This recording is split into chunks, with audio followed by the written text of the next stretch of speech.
What do you think would happen to the entire world if somebody held a giant fundraising phone call on Zoom? 3, 2, 1. What do you think would actually happen in the world if somebody held a giant fundraising call on Zoom, which apparently is something you can actually do in 2024?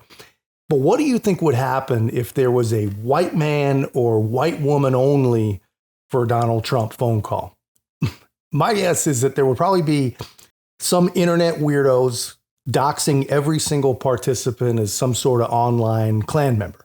And they would absolutely be destroying lives. It'd be melee. It'd be crazy. But if you're on the left and you want to get together with other white people only and talk about what's really important in life, which of course is the skin color of our leaders, then apparently that's no big deal. And I mean, thank God we cannot vote online yet, because the people that make up the majority of the internet are completely and totally insane. 3, 2, 1. What do you think would happen to basically the entire world if someone held a giant fundraising phone call on Zoom, which apparently is something you can actually do in the year 2024?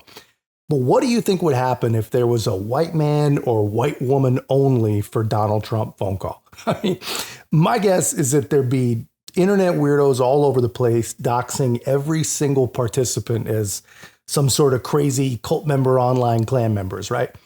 They would absolutely be destroying lives. It'd be crazy. It would be over. But if you're on the left and you want to get together with other white people only, and you want to talk about what's really important in life, which of course is the skin color of our leaders, then that's no big deal. And guys, I mean, thank God you cannot vote online yet, because the people that make up basically the majority of the internet are completely and totally insane. The support for Kamala Harris is unprecedented. We've never seen anything like this in our lifetimes.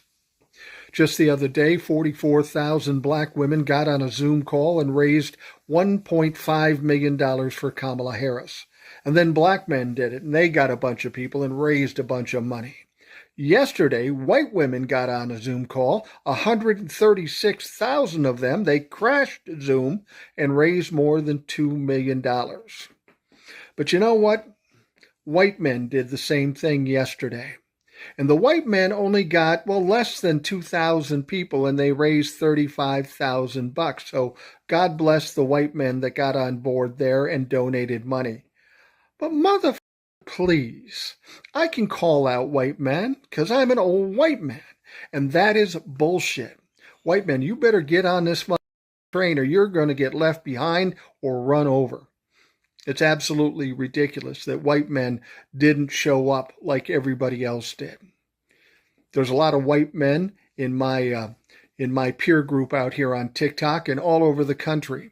A lot of people support what's going on. You got to get off your asses, get involved. We've got a movement going here, and you better get in the movement or you're going to be left behind.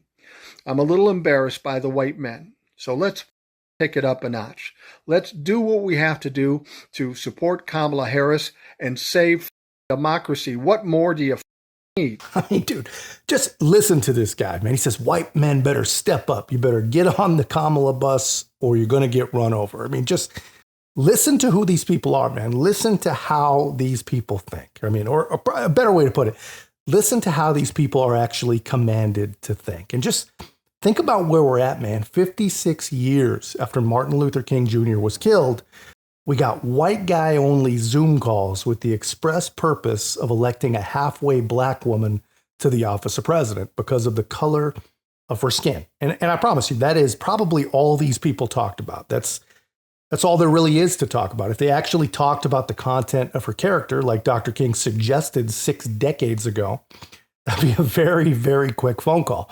But I mean, just listen to this guy. I mean, the people who say that everyone who doesn't agree with them is a racist, those same people want to make every single thing they possibly can about race. I mean, you can't make it up. These people are insane. And this guy says, there's a lot of white men in his peer group that support what's going on.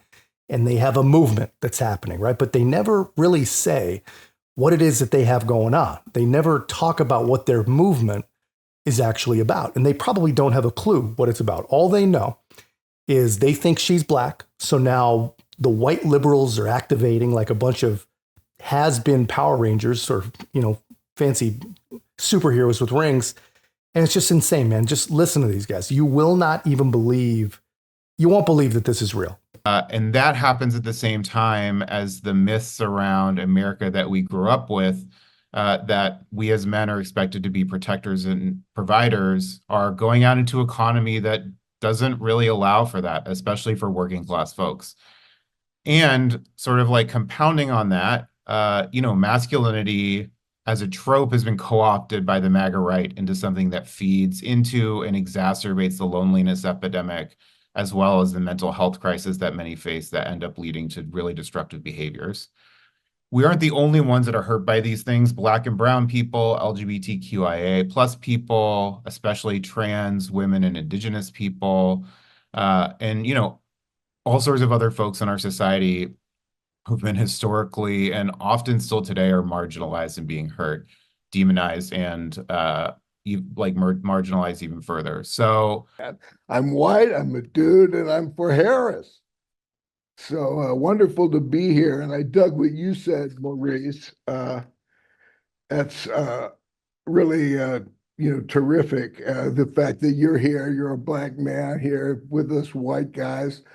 I had no idea that this whole thing that we're up to was based on what? Black women for Harris, right? And so it kind of morphed into white men, white dudes for Harris. And I'm excited, man. I think, the fact that Joe has passed the baton so beautifully, and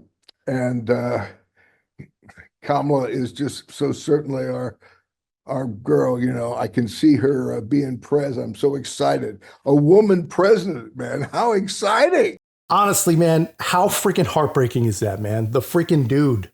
That's the dude. The big Lebowski is no different than the rest of them. He's just an old, mushy brain, virtue signaling, crazy person just saving democracy with a bunch of other white guys supporting Kamala Harris for no other reason except for the fact that she's not Trump and they think she's black, right? And because basically, the way he put it, Joe passed the baton so beautifully. I mean, gosh. How freaking heartbreaking is I don't even know what the hell to think about that, to be honest with you. But if you thought that was bad, the white woman phone call is honestly on a whole entire different level. And I'm going to show you some of that right now, guys. Please fight the urge to click off the video and smash whatever device you're on. I promise this is painful, right? But you have to hear how these racist, wacky women actually think. If we decide to show up, we don't have to wonder or worry that we might fuck up and get in trouble. We will fuck up and we will get in trouble over and over. That's how this goes. Mistakes will be made and feelings will be hurt. And I will say out loud that I feel afraid about that because we white women do not yet know how not to turn on each other. I don't know how yet either. But this time I'm going to learn. Because listen to me, this moment could be historic in a different way too. We as a group of white women could do this moment and this 102 days differently. We could put ourselves out there and we could make mistakes and get scared and disagree and hurt each other's feelings and still stay connected to each other. We could let people be angry with us and disapprove of us and mock us even and not take our ball and go home. We could decide to care more about our children's futures than our own comfort. We could not just post trust Black women. We could also start doing it. We could recognize that Black women know how to do this and we do not. As white women, we need to use our privilege to make positive changes. If you find yourself talking over or speaking for BIPOC individuals, or God forbid, correcting them, just take a beat and instead we can put our listening ears on. So do learn from and amplify the voices of those who have been historically marginalized and use the privilege you have in order to push for systemic change. As white people, we have a lot to learn and unlearn. So do check your blind spots. You are responsible for your algorithm, believe it or not. Intentionally seek out and share content from BIPOC creators, activists, thought leaders. They should be the leaders of conversations about race and justice and equity. So just whatever you do, don't stay silent on the issues of injustice. Big changes can start with just one person who's brave enough to speak up. I was a kindergarten teacher, and sometimes we would read stories, and I know I have some of my former students here and their families. Hi. We would learn about a historical event, and I would ask my students, who is missing from this story?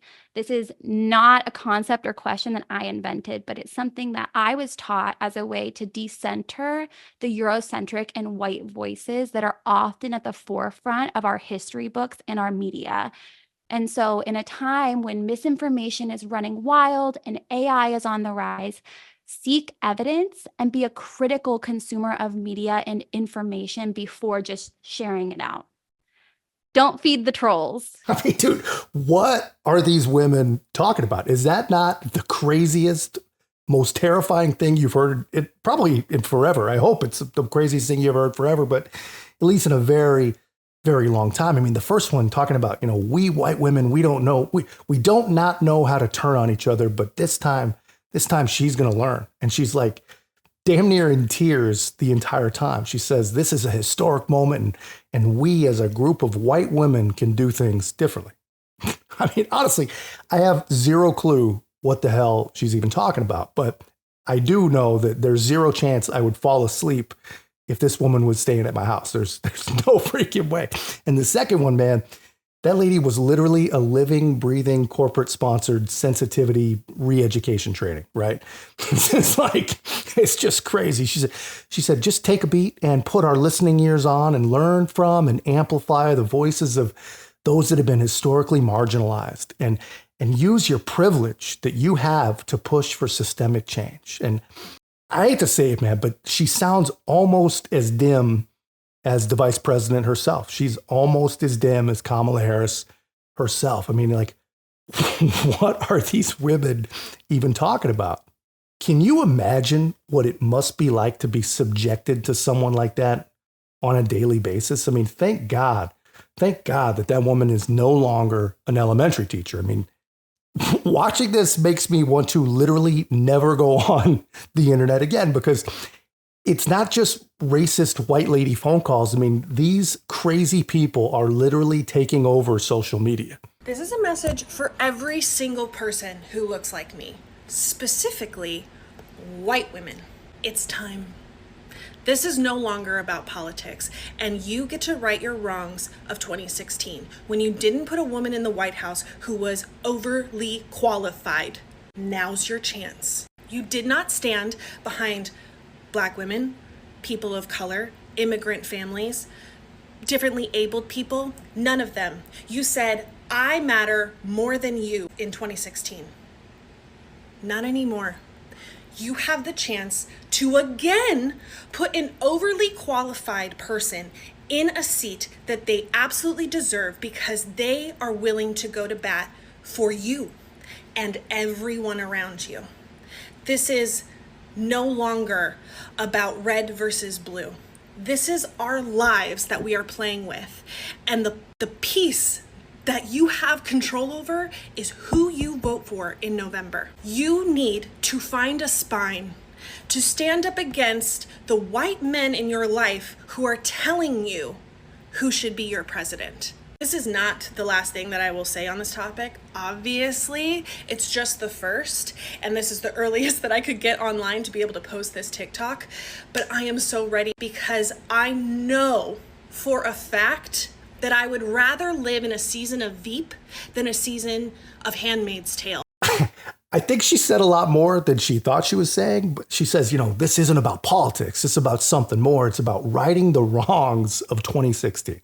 These people are twisted, man. I I cannot believe how real Trump derangement syndrome really is. But dude, it is absolutely real. I mean, all this stuff proves it. And this is what happens. This is what it's done to these people. This is what it has done to their brains.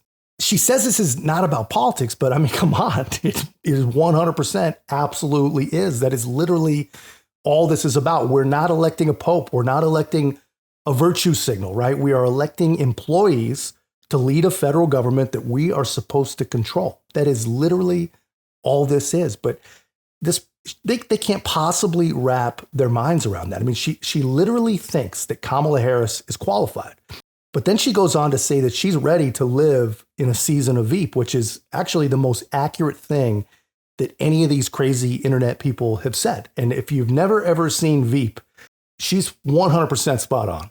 My fellow Americans, words have many meanings, and sometimes instead of conveying our meaning, they can suggest other meanings. When we talk about the children of the community, they are children of the community. Well, we are the United States of America because we are united.